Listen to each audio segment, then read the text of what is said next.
Do you remember the first story that was so spellbinding that it drove you to break the rules and stay up all night?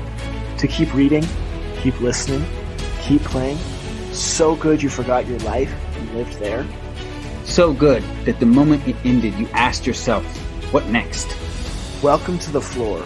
Our goal is to take you back, take you deeper, to explore and understand more, and relive that childlike wonder. Join us as we dive deep into humanity's greatest stories, no matter how they are told, through books, movies, television, even games. One of us does an in-depth research on our topic. One of us is familiar with the topic. And one of us knows nothing. So the right questions will always be asked and will be addressed for anyone coming into the topic, regardless of how much you know. Enjoy another world, another adventure, another spellbinding story. Join us on the Flore.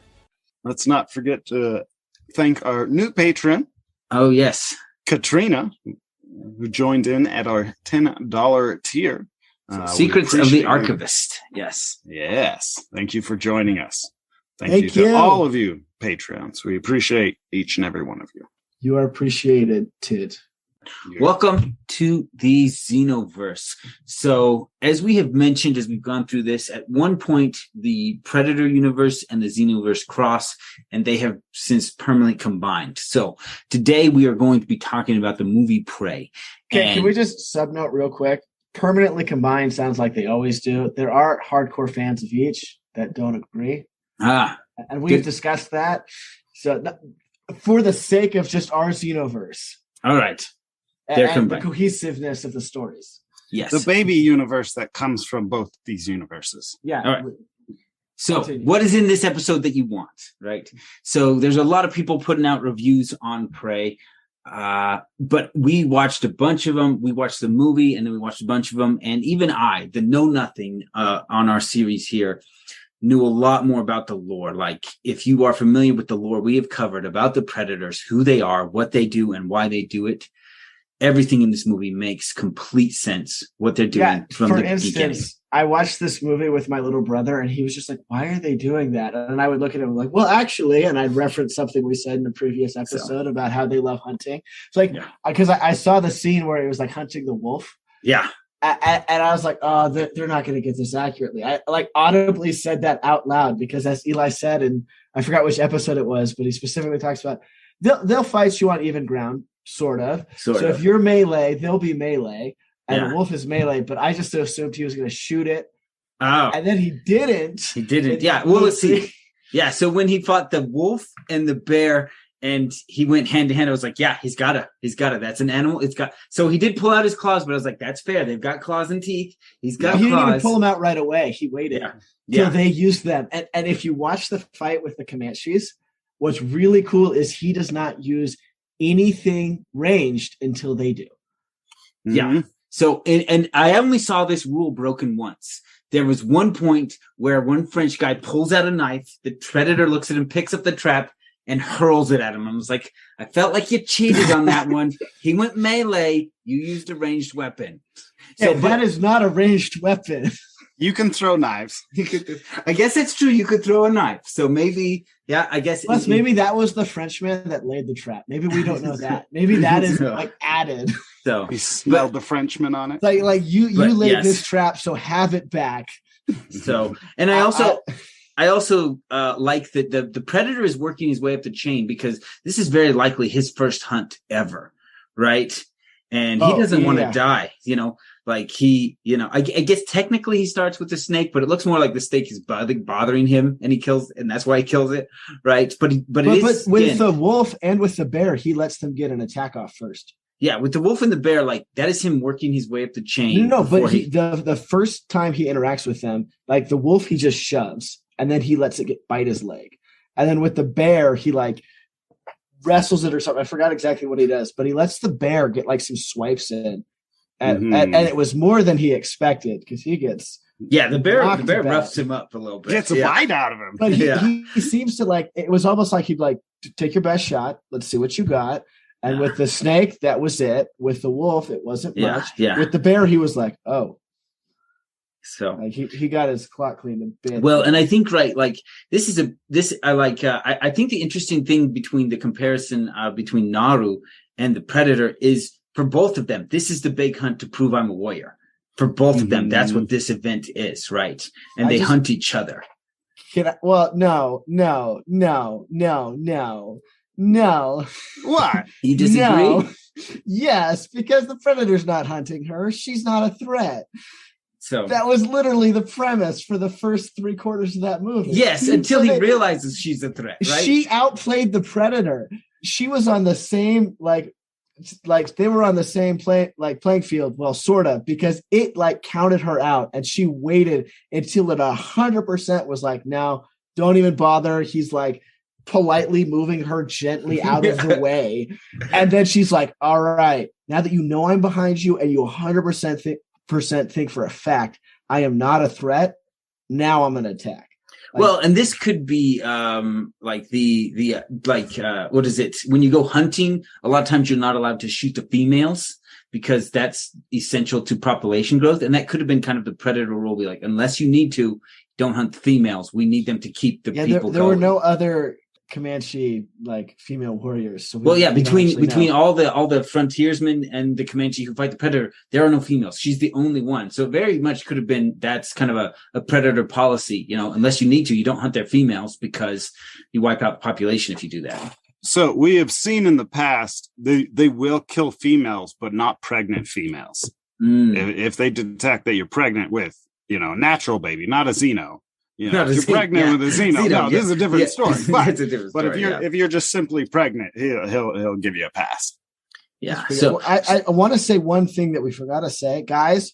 In case you weren't aware, spoilers. Spoilers. Forgot to say it at the beginning. So, but I do feel like I felt like the beginning of the movie was slow, and I think a lot of people have mentioned this, but it was all about kind of establishing that these people are used to hunting creatures that hunt them, right? Like they hunt the lion and then she hunts the bear, and they're used to that duality that the Predator brings into play like that. So it's not a new thing for them. Yeah. Every one of those warriors that she fought with. Yes. Yeah. Yeah. That's what the Katsuma means. It means to hunt something that hunts you.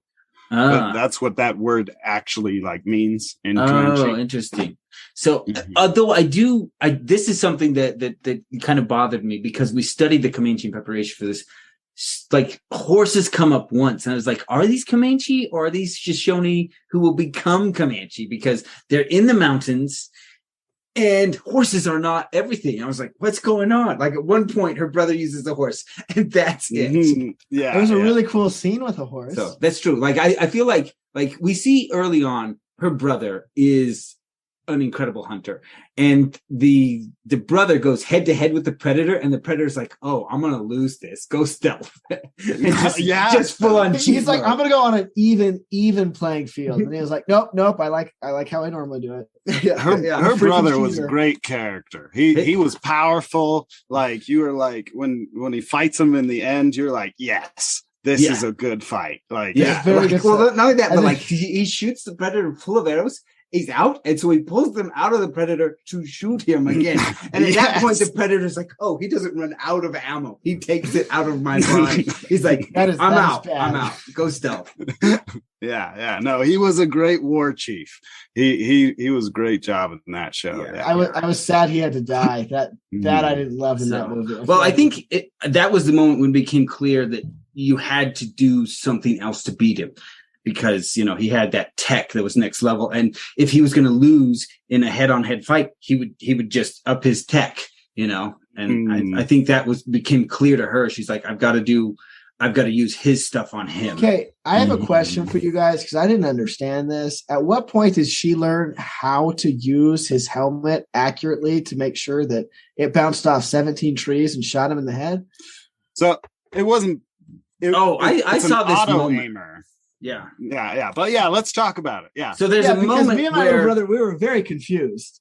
The helmet gets knocked off, and it's on the ground while he's fighting the frontiersman, and it is targeting a tree, and she sees the 3 red dots there, right? So she's seeing the 3 red dots kill one of the guys. So she knows that's him. He shoots his thing at those 3 dots.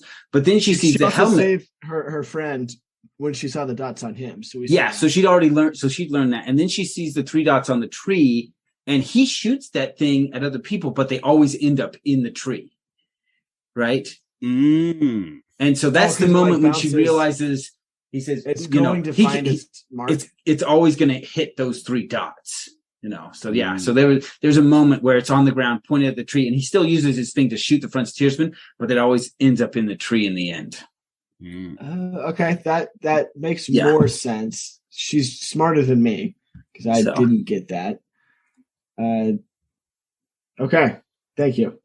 Yeah, so that's where she learned that. Let's see what else. So so again, this is a baby predator, right? He's out here trying to prove he can do it, and he fails, right? Yeah, he's super unblooded. He's fighting rattlesnakes, getting hit by wolves. They revamped his face quite a bit. His helmet was way different too.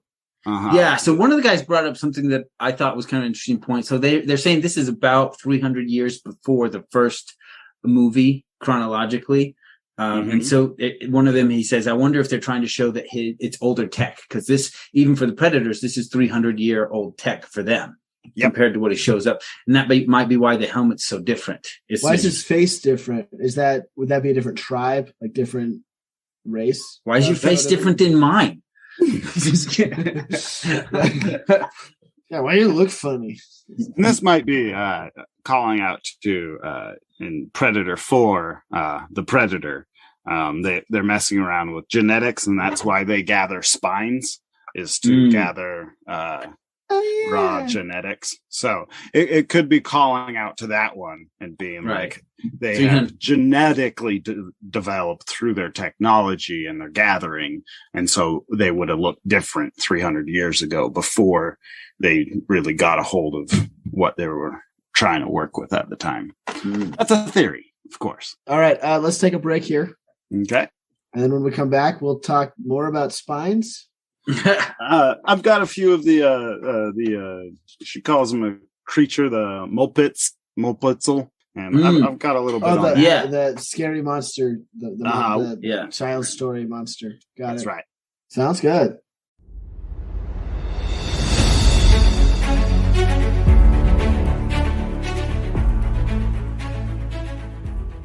Okay, so we have been mentioning at the end of our episodes recently about the treasure room, how, as Aaron likes to describe it, in the Flore we go deep into things, but in the treasure room we kind of go wide. And we wanted to give people who have never been in the treasure room a little bit of a sample. So going forward, we'll probably be putting in little bits and pieces here. So here is a small clip from the treasure room. We hope you enjoy it and are interested in learning more in there. At some point, when you get to the bigger, more dangerous predators, they're all the same. Teeth and claws, teeth and claws. It's like nature just gave up on creativity. Whose dumb question was teeth this? and claws. What about your answer, Aaron? Well, I don't like any of mine anymore. Remember that time when we talked about our superhero powers, and I just railed or reamed Eli because it was like, that's a dumb power. That was so funny. That's how I feel about my power. And then Eli says his power. We're like, Eli, you're wrong. Your power is wrong. So dumb. Yeah, you gotta try again. That's about how I feel about what I was thinking with this question, because you guys just answer it in 4 seconds. I'm like, well, you still have to answer it.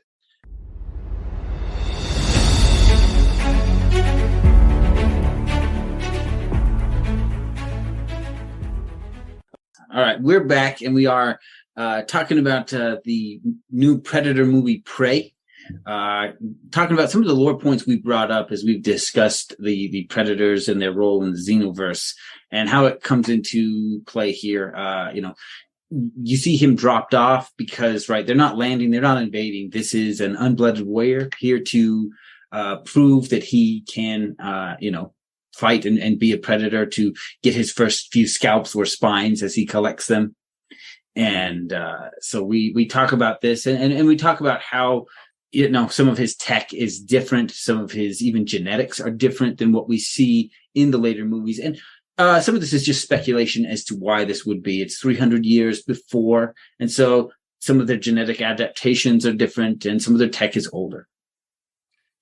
And there's a scene where she calls the predator a mopitzel, or sometimes also called a mopitz or papa moplitzi. This is an old Comanche story. They would Comanches, they didn't punish their children very much. They would let them do what they wanted, give them respect and anonymity, and but they would have stories to help keep their children in line.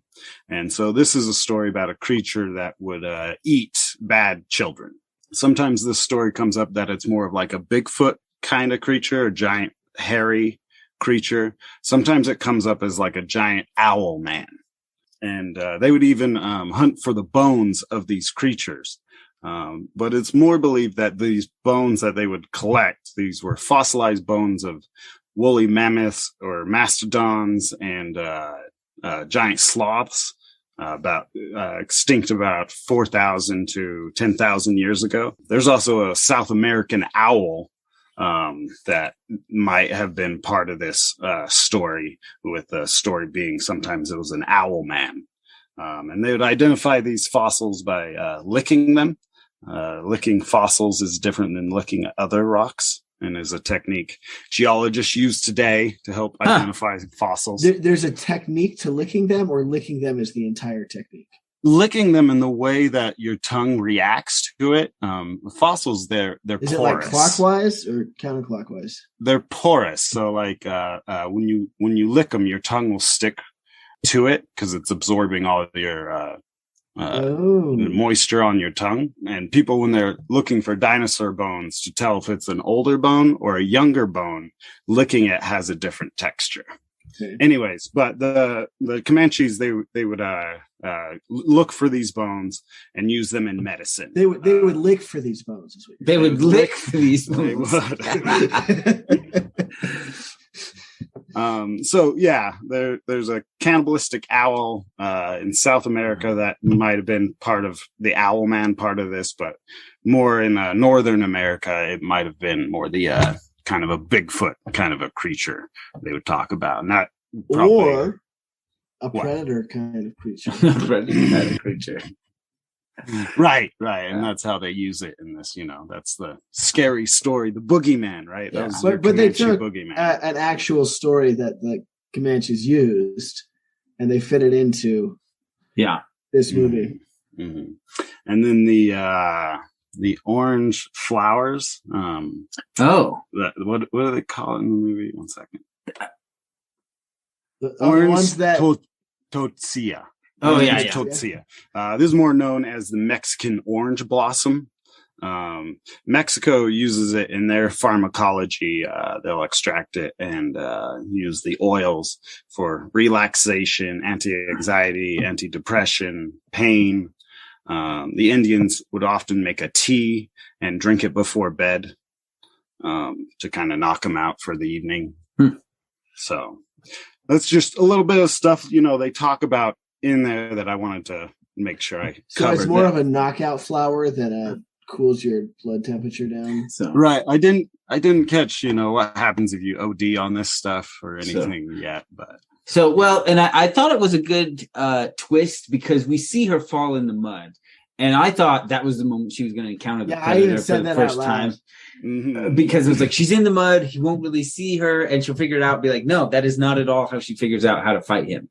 It is, it's the medicine that she had.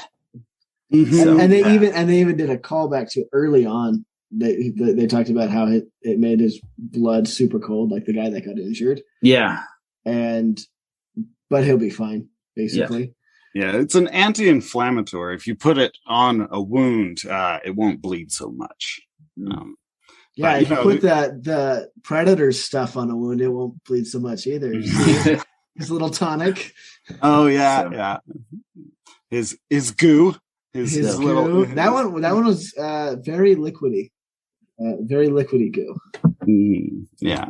More of just a acid or a water base. So I was disappointed we didn't see a Comanche moon, right? I mean, her big fight with the predator does take place at night, but we didn't see a Comanche moon take place. And like I said, I did point this out already. I was really disappointed with the lack of horses because, these were the Mongols of America. They were known for riding horses into combat.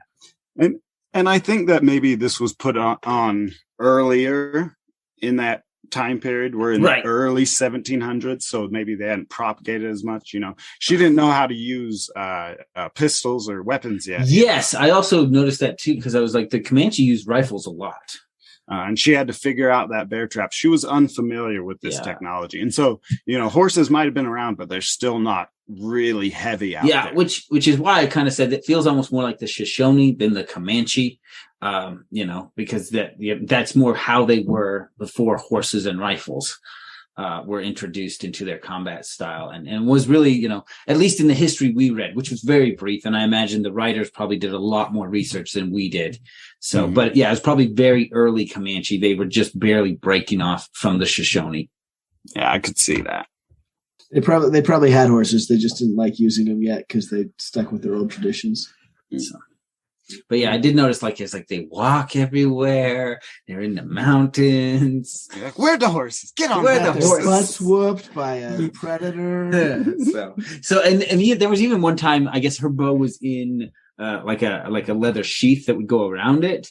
And for a moment, I thought she had a rifle. I was like, oh, she's got a rifle. I was like, okay, but nope, just the bow. Yeah. Just the dang bow and the rope tomahawk. Yeah. What did you guys think of that? What was Warhawk? What did you call it, Eli? Something meteor? Meteor hammer. Meteor hammer. Or rope dart. Yeah, rope dart or meteor hammer. Yeah. But this would be rope hatchet or rope Warhawk. I did. One reviewer mentioned this, and I didn't want to bring it up here. He says her rope. Eli, you okay? The power went out, but I think I'm good. I don't know. Eli's power's out, but he's still recording with us. For via internet. Listener. It might have just gone out down here. But yeah, the whatchamacallit. Yeah, they were talking about this. Her little axe with the rope on it. They're like, it's going to be the bane of safety standards at Comic-Cons for years to come. It's part of my costume. It's a meteor hammer. Not only could you kill someone else, you could kill yourself with this. You could kill yourself with it. Yeah, I wonder how well that would work, because normally hammers spin. How well would they or hatchets spin when you throw them? Do they spin as well when they got a rope attached to them? Probably not. Yeah. So, but you can get around that mechanism. Oh yeah, you can. Show me. I will. Yeah, really? Yeah, all right, find a predator. Let me see it. So I do want to talk about their trailers that they've kind of put in here. That pistol that she has is the pistol that the Predators give Danny Glover's character at the end of Predator 2. No. Okay, so yeah, I someone did mention this. I was like, I'm gonna let Eli confirm. So yeah, that's the exact same pistol. And at the end of this movie, the Predators do not have that pistol. So that's our first trailer bit, right? That's not. Oh yeah, that is then, not. Yeah. At the very end, they do like a recap with like cave paintings, like animated cave paintings at the end. Did you guys watch that? I didn't. No. Okay. I ended it when the credits did. Good call, Eli, to stick around. I thought there was more. I tried to skip through, but I didn't see anything. Okay, so like they basically recap the whole story in cave paintings, in animated cave paintings. Okay, so I saw the first cave painting with credits, and that's where I cut out. So I did see a cave painting. So it goes through the entire story until we get to the moment where she's at the tribe. They give her the stick, and they all celebrate her. And then they give us one more shot where her tribesmen point up into the sky, pans over, lightning from the sky, and 3 predator ships come through the sky. Ooh. So those are the 2 trailers they have. And we will see where that goes if it does. Yeah. Oh, that's good, because if they do that, then maybe the Predators come back in 10 years after they know how to use guns and have horses. And then they can die with guns and on horses. I do think this is the best story of a girl and her dog. Yeah. What about John Wick? John Wick was a good story. But that's not a girl in it. Okay, so back up for a second. Did you see the third John Wick? Oh, No, that's true. In the third John Wick, yeah, she's got her dogs. Okay, I'll have to catch up on my John Wick. Yeah, this one was pretty good. Yeah, all right. Anything like just lore points you guys wanted to cover? So he is a young new predator out here to get his first blood. He's working his way up the just change. Like loosely just kind of went by his own rules. He's like, I'll follow the rules till I don't want to. I don't want to. Well, he also doesn't want to die, right? Tougher. I don't like what. But I feel like he gets to be unblooded. We definitely see him make some mistakes because he is, this is not a professional. He is, he is out here on his first big hunt, and like he cuts off his own hand on accident trying to get to her. Is that what he did? Yeah. He has his shield that he goes to slice her, and he slices his own hand off. I was like, that was clever.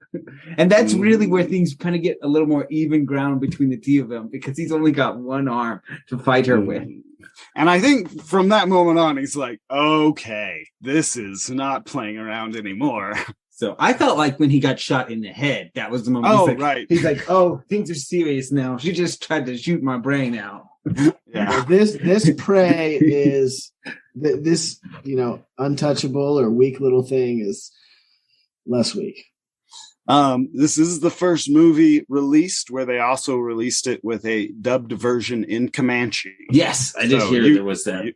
You can watch it in Comanche with subtitles in English as well. And I haven't watched it that way yet, but I hear that they worked really hard to make it not look like a old kung fu movie where the lips are moving and not matching the words in the slightest. I hear that they kind of worked hard at that, and they had what did they dialect do? coaches and I think they had a dialect coach being like, try to say these words. And we'll shoot the scene again or something. I'm not exactly sure. I've got to watch it and get into it. But that's one of the things. I guess another complaint I had not seeing a Comanche moon and not enough horses for me was it feels like the whole premise is about her versus the predator, and that doesn't even really start until about halfway through the movie. And I just felt like it just took a little too long to get there. Okay, back up. It doesn't start for her till halfway through the movie. It doesn't start for the predator till like 10 minutes before the movie's over.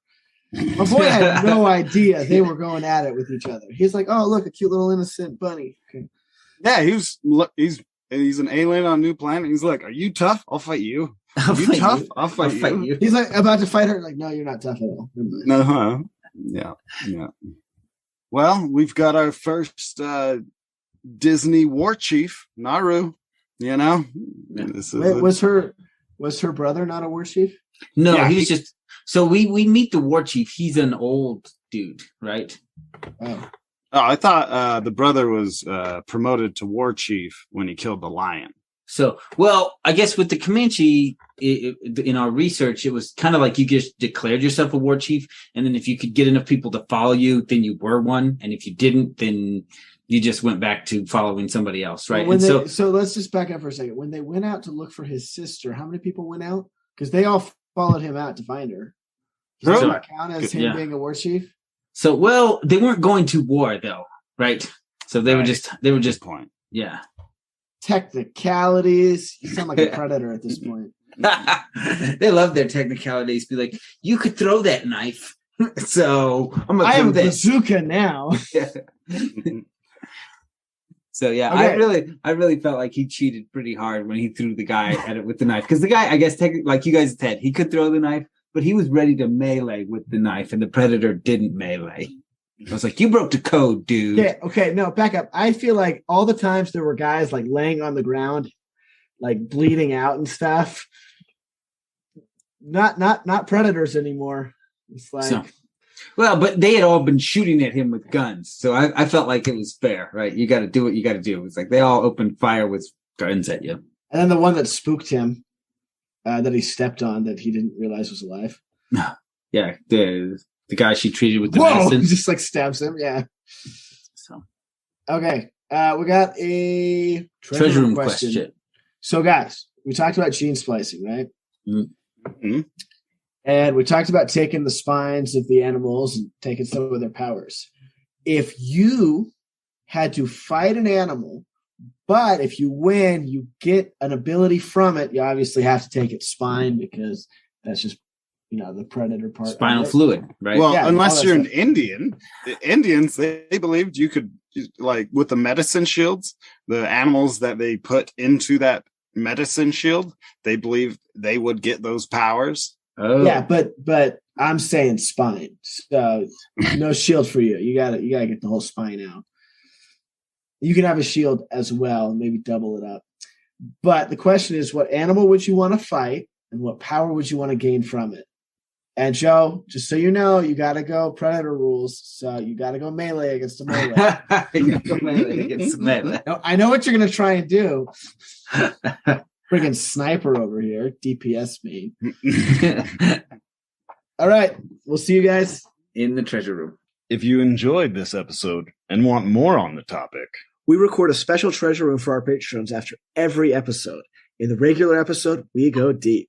In the treasure room, we go wide. To enjoy the bonus content, sign up at the fluorite level or higher. There is a treasure room for every episode from August 2021 and on. That's double the content. 2 episodes a week instead of 1. Go to www.patreon.com/Flore, fantasy and lore. That's Flore spelled Flore. Select the Fluorite tier or higher. Immediately after each episode is released, the Treasure Room will post the bonus audio on Patreon. They are identified by the tag Treasure Room After and the title of the episode. You can also do a search for the keywords Treasure Room and find all the content you've been missing. Thanks for listening.